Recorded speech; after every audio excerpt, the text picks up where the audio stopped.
గణాధిపతయే నమః. ఓం గురుభ్యో నమః. ఓం శ్రీమాత్రే నమః. అరుణాం కరుణాతరంగితాక్షీం ధృతపాశాంకుశపుష్పబాణచాపాం అనిమాదిభిరావృతాం మయూకైః అహమిత్యేవ విభావయే భవానీం. శ్రీమాత్రే నమః. ప్రేక్షకులకి ఆ లలితాంబిక అమ్మవారి యొక్క అనుగ్రహం పరిపూర్ణంగా కలగాలని మనస్ఫూర్తిగా కోరుకుంటూ మనం ఈరోజు ఈ యొక్క మాసంలో అంటే ఈ యొక్క సెప్టెంబర్ మాసంలో 17వ తేదీ నుంచి రవి కన్యారాశిలోకి, అలాగే బుధుడు 14వ తేదీ నుంచి అక్కడికి మారి రవి బుధుల యొక్క కలయిక 17వ తేదీ నుంచి ఒక నెల రోజుల పాటు, అంటే దాదాపుగా ఒక 25 రోజుల పాటు అయితే ఖచ్చితంగా ఉంటుంది అక్కడ కలయిక. ఈ కలయిక మూలంగా ఎటువంటి ఫలితాలు వస్తాయి? 3వ తేదీకి సంథింగ్ బుధుడు మారిపోతున్నాడు. నెక్స్ట్ మంత్ 17వ వరకు కూడా 16వ తేదీ వరకు కూడా రవి అక్కడే ఉంటాడు కన్యారాశిలో. వీటి మూలంగా కలిగేటువంటి ఫలితములు ఏమిటి? ఈ బుధాదిత్య యోగం గోచారంలో కలిగినప్పుడు గోచార బలం ఏ ఏ లగ్నాల వారికి ఏ రకంగా కలుగుతుంది?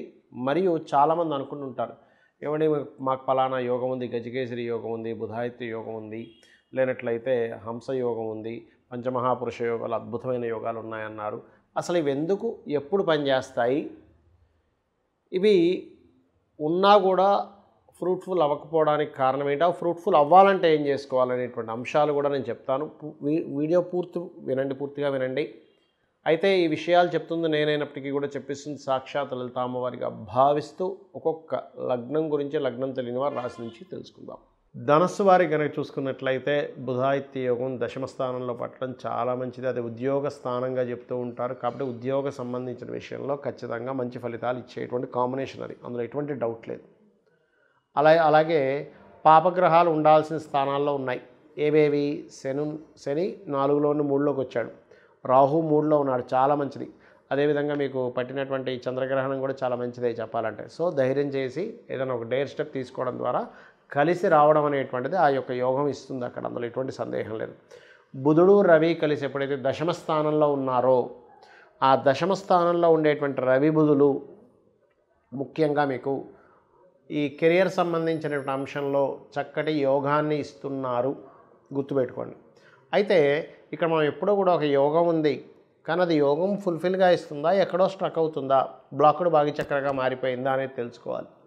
ఇక్కడ మీరు కనుక గమనించినట్లయితే భాగ్యాన్ని ఇవ్వవలసినటువంటిది ఎలాంటి భాగ్యాలు చూసుకున్నట్లయితే, ఒక రుణం లభించాలన్నా, వివాహం అవ్వాలన్నా, సప్తమాధిపతి బుధుడు రవితో కలిసి ఉన్నందుకు ఒక వివాహ సంబంధం కుదరాలన్నా, రుణం రావాలన్నా, లేనట్లయితే రుణం ఒక్కోసారి మనం లోన్ కూడా ట్రై చేస్తామండి, ఇల్లు కట్టుకోవాలన్నా, వ్యాపారం చేయాలన్నా, అలా రావాలన్నా, లేనట్లయితే ఒక ఉద్యోగం, అద్భుతమైన ఉద్యోగ అవకాశం ఉందని ఇంకేంటి మీకు వచ్చేస్తుంది అంటూ ఉంటారు, కానీ ఎక్కడో స్ట్రక్ అవుతుంటుంది, ఎవరో ఆపుతున్నారండి, వాళ్ళకి తెలిసిన వాళ్ళు ఉన్నారట, ఇంకా రిలీజ్ చేయలేదట, ఏవో చెప్తూ ఉంటారు, నానా రకాలుగా చెప్తూ ఉంటారు.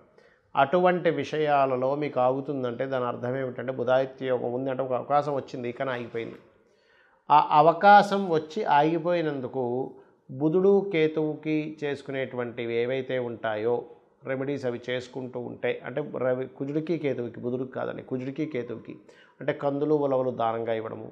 ముఖ్యంగా ఇక్కడ ఇది మీకు ఈ ఉద్యోగ సంబంధించిన దాని మీద ఎఫెక్ట్ చూపిస్తుంది కాబట్టి అవకాశం అంటే రాకుండా ఆగిపోతుంటాయి కొన్నిసార్లు. మా ఫ్రెండ్ చెప్పాడండి, వాళ్ళ కంపెనీలో ఉందట, మంచి శాలరీ, ₹1,00,000 శాలరీ, కానీ ఏంటో వాళ్ళు ఇంకా రిలీజ్ చేయట్లేదు.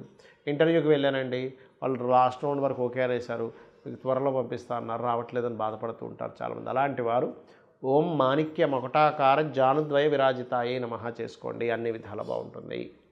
చూడండి, మనకి ఎలాగైతే ఇప్పుడు మనం ఎండింగ్లో ఒక మాట చెప్పాను నేను మీకు, ఈ బుధుడు రవి బుధాదిత్య యోగం మీకు బాగా పరిపూర్ణంగా మీ యొక్క ఆ యొక్క ఫలితాలు మీకు రావాలి అంటే కుజ కేతు గ్రహాల దగ్గర దీపారాధన చేయండి. స్ట్రక్కింగ్ యోగాలో ఉంది కాబట్టి అప్పుడు ఇంకా బాగా ఫలితాలు వస్తాయని చెప్పాను. అలాగే ప్రతి ఒక్కరికి కూడా వాళ్ళ యొక్క జన్మజాతకంలో ఏ జ్యోతిష్కుడి దగ్గరికి వెళ్ళినా, అబ్బా మీకు ఫలానా యోగం ఉంది, బుధాదిత్య యోగం ఉంది, గజకేసరి యోగం ఉందండి, పంచమహాపురుష యోగాల్లో ఉన్నాయి, 4 గ్రహాలు ఉచ్చస్థానంలో ఉన్నాయి, 3 గ్రహాలు అద్భుతంగా నీచంలో ఉంటే ఇంకా మంచి పట్టుదల ఎక్కువ ఉంటుంది, ఇవన్నీ చెప్తూ ఉంటారు. మనం కూడా చాలా ఆనందపడిపోతుంటాం. కానీ కాలం గడుస్తున్న కొద్దీ మనకేమీ ఆ ఫలితాలు కనబడవు. దేనికి కారణం ఏమిటి? అంటే జ్యోతిష్ శాస్త్రంలో చెప్పిన అంశాలు నేను మీకు చెప్తున్నా, ఇప్పుడు షేర్ చేసుకుంటున్నాను. ఒకటి పాయింట్ నెంబర్ 1, మీకు ఏదైతే యోగం ఉందో ఆ యోగానికి సంబంధించిన విషయంలో మీరు ప్రయత్నం చేయట్లేదు. అంటే ఎలాగా, గురుకర్మ యోగం ఉందనుకోండి మీ జన్మజాతకంలో, అంటే టీచింగ్ రిలేటెడ్ దాంట్లో ప్రయత్నం చేయకుండా హోటల్ పెట్టుకోవడము లేకపోతే ఇంకోటి ఏదో చేయడమో చేస్తుంటారు. కొంతమందికి లా యోగం ఉంటుంది, అంటే లాయర్ల పరంగా కొంతమంది చూడండి, జెట్మలాని ఇలాంటి వాళ్ళందరూ కూడా కొన్ని లక్షల కోట్లు తీసుకుని ఉంటారు లా ఫీల్డ్లో. అంటే ఆయనకి దాంట్లో ఉంది, ఆయన హోటల్ పెట్టుంటే నష్టపోయేవాడు. అలా ఏంటంటే మీకు అసలు ఆ యోగం ఏ ప్రొఫెషన్గా ధనయోగం ఇస్తుంది, లేకపోతే ఎందులోకి వెళ్తే మీకు గుర్తింపునిస్తుంది. ఇక్కడ ఏమిటంటే ఒకటి మనకి ధనము, గుర్తింపు, మోక్షము, ధర్మార్థ కామ్య మోక్షాల్లో ఏమిస్తుంది అసలు మీకు అది అర్థమిస్తుందా? ధర్మంగా బ్రతుకుతున్నాడని ఒక పేరు ఇస్తుందా? కామ్యం మీ కోరిక నెరవేరేలా చేస్తుందా? మోక్షాన్ని ఇస్తుందా? మోక్షం ఇవ్వడం కూడా చాలా గొప్పది అన్నిటికంటే కూడా. కాబట్టి ఇక్కడ మనం ఏంటంటే ఒక యోగం ఉంది, ఉన్నప్పుడు అది ఎలా ఉందో తెలుసుకోగలగాలి. అది అసలు మన జీవితంలో వస్తుందా లేదా. బుధాదిత్య యోగం ఉందండి, కానీ ఆయనకి మహాదశ, బుధ మహద్దశ కానీ రవి మహద్దశ కానీ 90 ఏళ్ళ దాకా లేదనుకోండి, అప్పుడు పరిస్థితి ఏమిటి? ఏమైనా అంతర్దశలు వస్తాయి కదా. అసలు మహాదశ కనుక మీకు చిన్నప్పుడు అయిపోయినా ఎప్పుడో 80-90 ఏళ్ళకి వచ్చినా అది మీకు వేస్ట్. ఎందుకంటున్నానంటే ఆ మహాదశ రానిదే మీకు దాని ఫలితం రాదు. పాయింట్ నెంబర్ 1 గుర్తుపెట్టుకోండి. రెండవది, ఆ మహాదశ ఉంది, దానికి సంబంధించిన పని చేస్తున్నారా లేదా నేను మొదట్లో చెప్పినట్టుగా అది ముఖ్యంగా గుర్తుపెట్టుకోవాలి. అంటే ఏమిటి, బుధాదిత్య యోగం ఉందండి కానీ నేను గవర్నమెంట్ జాబ్ ట్రై చేయట్లేదు. ఎందుకు వస్తుంది మీకు గవర్నమెంట్ జాబ్? అది కర్మకారకుడు సంబంధం కలిగి ఉండి ధనయోగాన్ని ఇచ్చే దాంట్లో బుధాదిత్య యోగం ఉంటే అప్పుడు మీకు గవర్నమెంట్ జాబ్ వస్తుంది.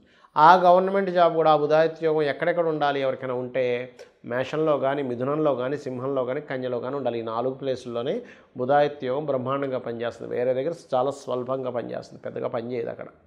ఇది గుర్తుపెట్టుకోవాలి. అలాగే మరొక విషయం ఏంటంటే ఇక్కడ ఆ యొక్క యోగము పాపకర్తెరలో ఉందా, శుభకర్తెరలో ఉందా. ఇప్పుడు చూడండి, మనకి గోచారంలో ఇప్పుడు మనం చెప్పుకున్నాం ఏమండి, రవి బుధులు చక్కగా కన్యారాశిలో ఉన్నారు, కానీ అటు ఇటు కుజుడు కేతు ఉన్నాడు అన్నాం. అంటే ఏమిటి, మనకు అక్కడ ఉన్నట్టే ఉంటుంది కానీ తాళం వేసినట్టుగా ఉంటుంది. బాగా నాణాలు, ధనము, గోల్డ్ అన్నీ ఉన్నాయండి, కానీ పెద్ద తాళం వేసింది, అది ఎరగొట్టడం సాధ్యం కావట్లేదండి. అలా ఉంటుంది పరిస్థితి. అంటే మా తాతగారు ఆస్తుందండి, కానీ ఆ తాతగారు ఆస్తి కబ్జాలో ఉందండి, అది అమ్ముకోవడానికి లేదండి, ఆడెవడు కొనట్లేదండి, అలా ఉంటుంది పరిస్థితి. కాబట్టి అలాంటి సిచ్యువేషన్స్లో మీకు ఆ యొక్క విషయంలో మంచి ఫలితాలు రావాలి అంటే మీరు చేయవలసింది ఏమిటి అంటే క్లియర్గా ఆ బుధాదిత్య యోగ సంబంధించినటువంటి విషయాన్ని, బుధాదిత్య యోగం కానివ్వండి, ఏ యోగమైనా ఒక యోగం ఉందంటే అటు ఇటు ఏ గ్రహాలు కలిసి ఉన్నాయి, లేకపోతే దాంతో ఏదైనా పాపగ్రహం కలిసిందో చూసుకొని ఆ గ్రహానికి సంబంధించిన దానం ఇవ్వడం, ఆ గ్రహానికి దీపారాధన చేయడం చేయాలి. ఇప్పుడు రెండు గ్రహాలు ఉంటాయి, ఒక్కొక్కసారి రవి శని ఉంటాడు మధ్యలో, అది పాపకర్తెర యోగం. అలాగే కుజుడు కేతువు, కుజుడు రవి, కుజుడు శని, లేకపోతే కుజుడు రాహువు, ఇలా 2 గ్రహాలు అటు ఇటు ఉంటాయి.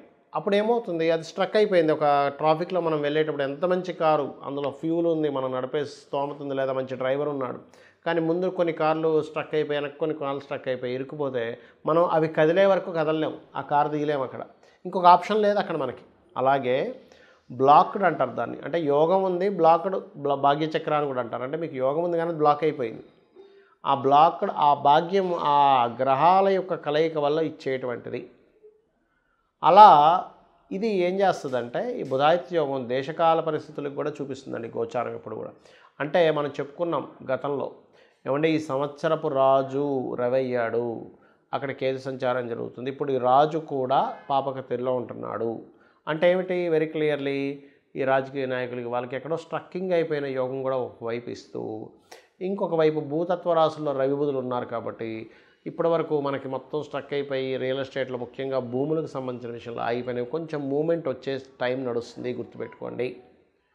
కాబట్టి మీరు చేయవలసింది ఏంటంటే మీ జన్మజాతకంలో ఈ బుధుడు, ఆదిత్యుడు, లేకపోతే ఇంకే మంచి గ్రహాల కాంబినేషన్ ఉన్నా, కొంతమంది చూడండి శుక్రుడు ఉచ్చస్థానంలో ఉన్నాడండి మీనంలో, కానీ ఏమవుతుంది మేషంలోని కుంభంలోనే 2 పాపగ్రహాలు పడి ఉంటాయి. లేదండి శని ఉచ్చస్థితిలో ఉన్నాడు తులలో, కానీ ఏమవుతుంది కన్యలోని వృశ్చికంలో 2 పాపగ్రహాలు ఉంటాయి.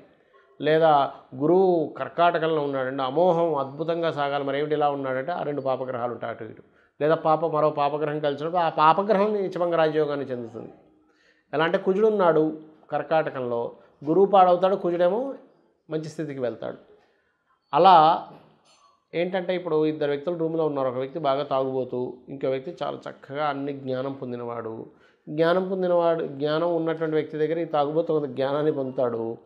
ఈ అంటే నా ఉద్దేశం ఏంటంటే వ్యసన పరులు బాగా ఎప్పుడో ఒకసారి తీసుకునే వాళ్ళ సంగతి నేను మాట్లాడటం, నిత్యము తీసుకొని వాళ్ళ ఆరోగ్యాన్ని పాడు చేసుకుంటూ పక్క వాళ్ళ ఆరోగ్యాన్ని పాడు చేసే వాళ్ళ గురించి మాట్లాడుతున్నాను నేను. అలా ఉన్నప్పుడు ఏమవుతుంటుంది, ఆ యొక్క వ్యసన సంబంధించిన వీళ్ళకి కూడా కొంత అలవాటు అవ్వచ్చు. దాన్నే సాంగత్య దోషము అంటారు. ఈ సాంగత్య దోషం మనుషులకి పనిచేస్తుంది, గ్రహాలకి పనిచేస్తుంది. కాబట్టి ఇక్కడ మీరు గ్రహము ఏదైనా ఒక మంచి రిజల్ట్ ఇవ్వాలి అంటే మీరు అది ఏ గ్రహాలతో కలిసి ఉందో చూసుకోండి. అది ఒక్కొక్కసారి నీచభంగ రాజయోగాన్ని ఇస్తుంది. ఎలా అంటే ఒక అజ్ఞానం లేని వ్యక్తికి ఒక అజ్ఞానికి జ్ఞాని తోడైతే ఆ అజ్ఞాని కూడా జ్ఞానిగా మారినట్టే. నీచపడ్డ గ్రహం కూడా ఒక ఉచ్చగ్రహంతో ఉంటే దాన్నే నీచభంగ రాజయోగము అంటారు. సో ఇది మీకుండేటువంటి గ్రహాల యొక్క కాంబినేషన్ క్లియర్గా అబ్జర్వ్ చేసుకొని ఆ రకంగా చేసుకోండి, అన్ని విధాలు బాగుంటుంది. శ్రీమాత్రే నమః.